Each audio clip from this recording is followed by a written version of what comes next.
Bonjour, bonsoir à tous, c'est Antoine, alias Anubis, pour une nouvelle vidéo Passion, sang et or, vidéo d'avant-match. Le groupe est tombé tout à l'heure, et puis il y a quelques infos mercato, et puis quelques retours du match contre Nantes.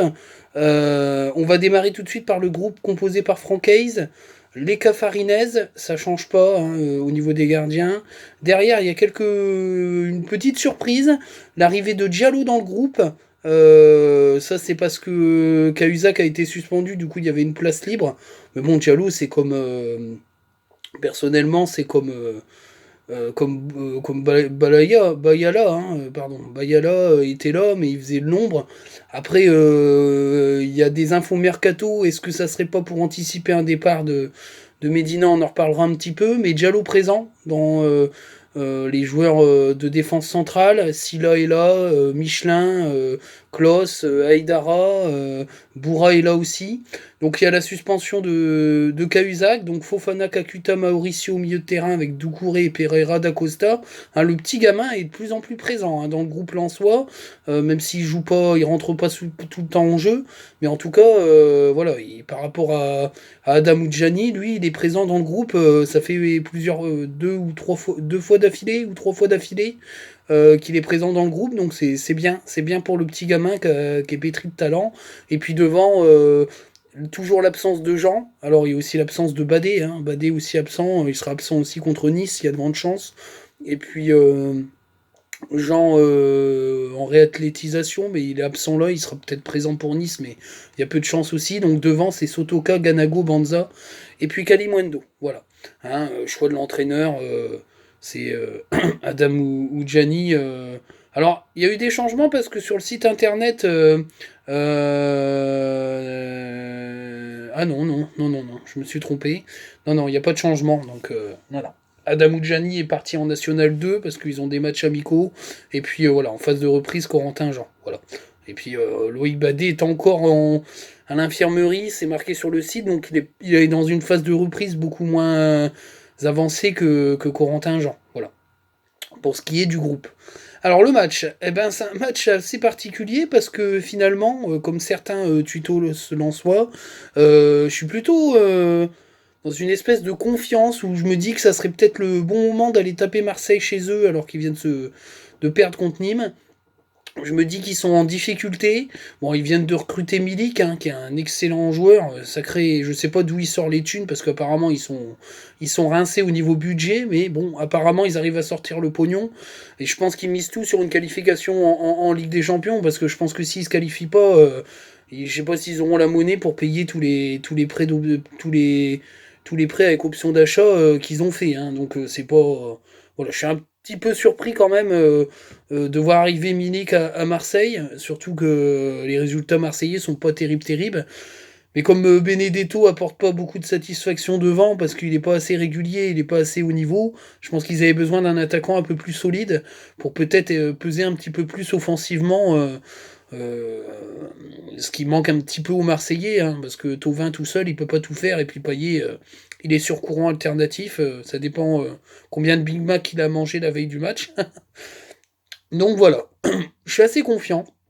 Je me dis qu'il y a possibilité d'aller chercher un résultat, surtout que Marseille ils vont pas fermer le jeu, ils vont pas jouer à la Messine ou à la Nantaise, donc on va pouvoir avoir des espaces. Alors toujours dans le coup dur, c'est l'absence de Badé, mais je trouve qu'on a été solide contre Nantes et que Fortes a fait le boulot, donc je pense qu'à mon avis Fortes sera reconduit. Medina, est-ce qu'il sera là? Ben, c'est la grande question, on va y venir tout de suite. Il y a un intérêt très chaud de Manchester United pour le défenseur central argentin.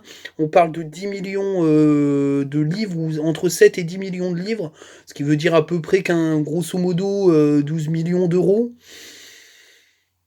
Je me dis que c'est pas forcément une mauvaise affaire parce qu'on joue sans lui et que 12 millions d'euros ça pourrait permettre de rentrer de la monnaie et puis permettre de peut-être lever l'option d'achat d'Arnaud Kalimundo qui a été très bon depuis qu'il est arrivé à Lens. Voilà, je suis pas non plus dans la dépression. Moi, je préfère conserver Loïc Badé que Facundo Medina, même si Medina a montré de belles choses. Je me dis que s'il en faut un des deux qui part, Medina est pour moi la moins pire des solutions.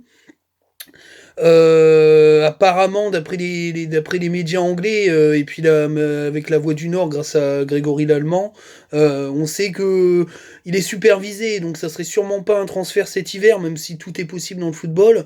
Il pourrait être attaqué cet été, ou alors transféré, et puis peut-être prêté pour la fin de saison au Racing Club de Lens. On sait que Arnaud Pouille est un excellent négociateur, donc il y a des chances quand même qu'on ait encore Medina dans la deuxième partie de saison, mais c'est possible aussi qu'il parte selon le chèque que le club anglais va débourser pour le faire venir.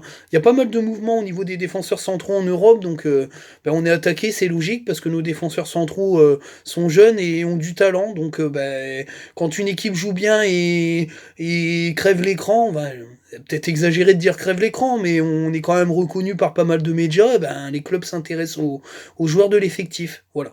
Et donc du coup, je sais pas si Medina sera titulaire. S'il est titulaire, c'est plutôt une indication. S'il est encore sur le banc, à mon avis, il est un petit peu beaucoup sur le départ. Voilà. Donc je pense que ça sera les cas dans les buts. Et puis le trio, ça sera Gradit, Fortes et puis Aïdara ou Medina. On verra bien. Avec la suspension de Cahuzac, je pense que ça sera Fofana Doucouré au milieu de terrain, avec Klos et Boura, ou alors il va faire souffler Boura pour Nice, qui est peut-être un match un peu plus abordable à domicile, et puis mettre Silla, relancer un peu Silla, on verra bien. Ça va pencher sur les deux, mais je pense qu'à droite c'est Klos, peut-être Michelin. Voilà, c'est sur les deux côtés, en fait, pour être franc, je sais pas. Parce que soit il va faire tourner pour peut-être viser la victoire à domicile contre Nice, qui est peut-être un peu plus facile que d'aller gagner à Marseille. Donc, à voir. À mon avis, on va avoir des surprises sur les pistons, on verra bien. Et puis en attaque, alors là, c'est grande surprise, parce que je trouve que Soto Kaganago, ça n'a pas été tip-top, et que Kalimundo pète le feu. Donc j'irais bien sur un Sotoka Kalimundo, voire même il met ses coronesses sur la table, il claque ses couilles sur la table, Hayes, et il nous sort un Banza Kalimundo. À voir, ça peut pas être pire que ce qu'on a vu contre Nantes où ça avait pas été du tout bon devant. Donc je me dis qu'on aura des surprises devant et des surprises en piston, et puis ça sera peut-être l'occasion aussi de voir un peu plus longtemps Pereira da Costa, en sachant, bon, je l'ai pas dit, mais ça sera sûrement Gaël Kakuta en numéro 10. Quoique, il a pas mal parlé de Mauricio en conférence de presse, on pourrait peut-être avoir même une surprise avec Mauricio titulaire pour faire souffler Kakuta, on verra bien. Il y a pas...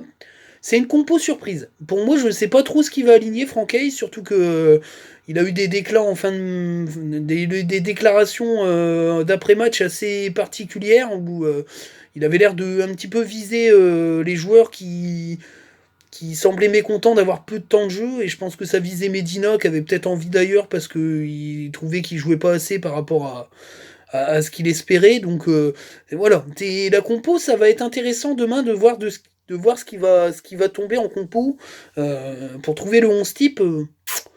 Va falloir être fin. Déjà que d'habitude on se gourre à chaque fois, il nous fait un truc à chaque fois. Là, je me mouillerai pas. Voilà. Ça va pas mal de changements, je pense. Pas tant que ça, mais il y a peut-être des surprises.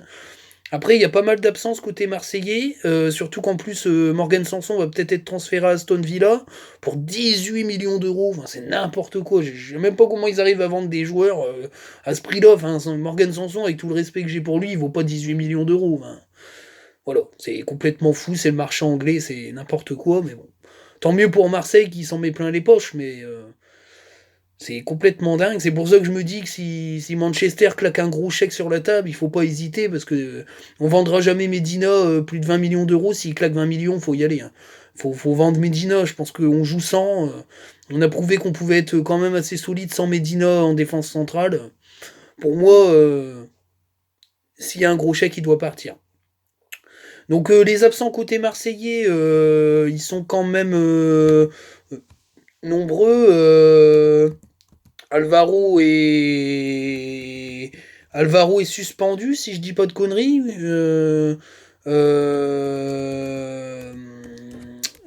Qu'est-ce qui manque encore? Amavi doit être suspendu aussi. Je suis en train de regarder un petit peu parce que j'ai un doute. Mais je crois que Amavi n'est pas là. Euh, c'est compliqué quand même de dire, hein, parce que ça a changé à un moment donné, il y avait des absents et voilà. Alors donc du coup, ouais, Alvaro est suspendu, et sûrement Balerdi titulaire, Lirola, eh ben, il n'est pas qualifié. Voilà, Camara forfait, voilà, c'est ça que je cherchais, c'était Camara qui était forfait. Je suis désolé, je t'embrouille un petit peu parce que je cherchais en même temps, j'avais un doute.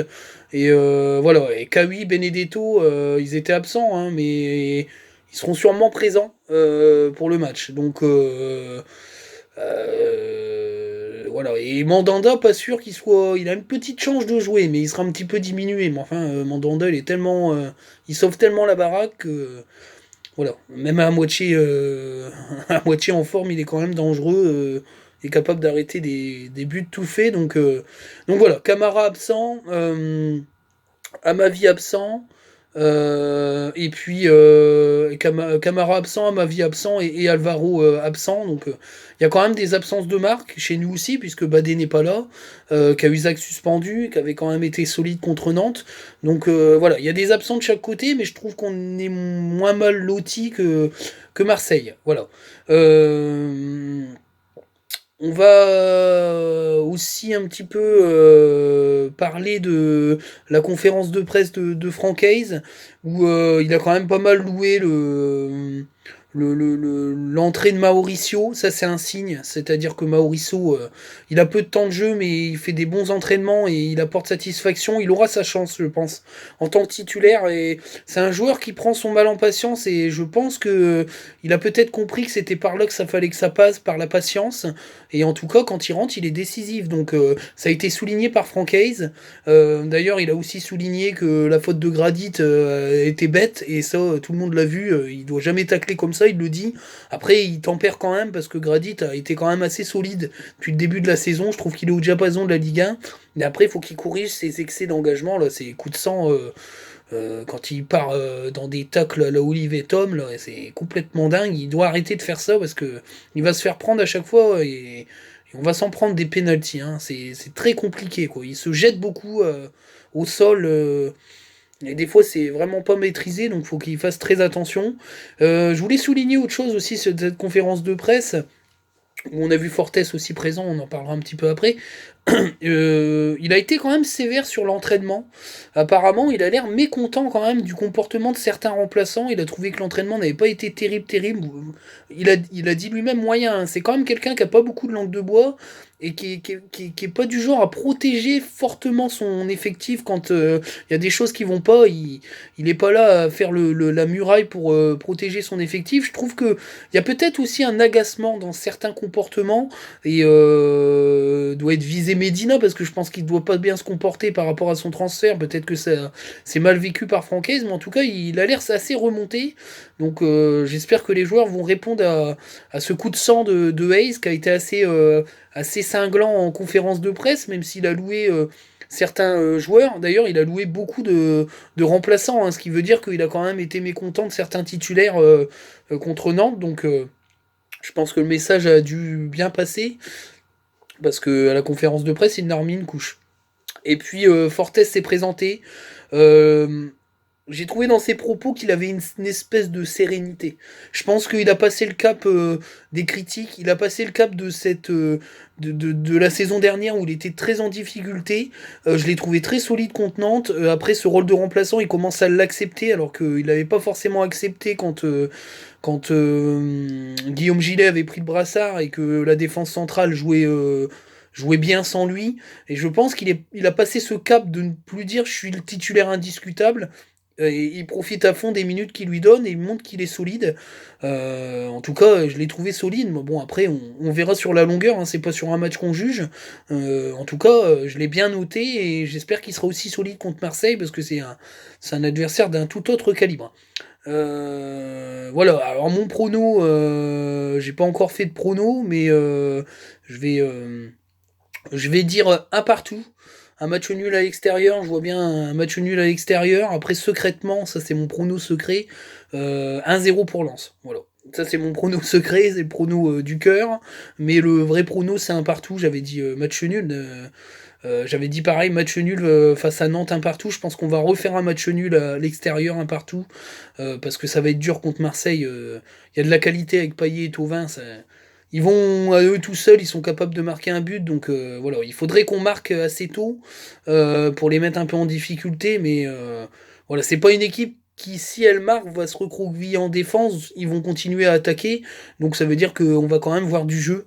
Je pense qu'on va voir du jeu, même si Marseille sont très en difficulté depuis un certain temps.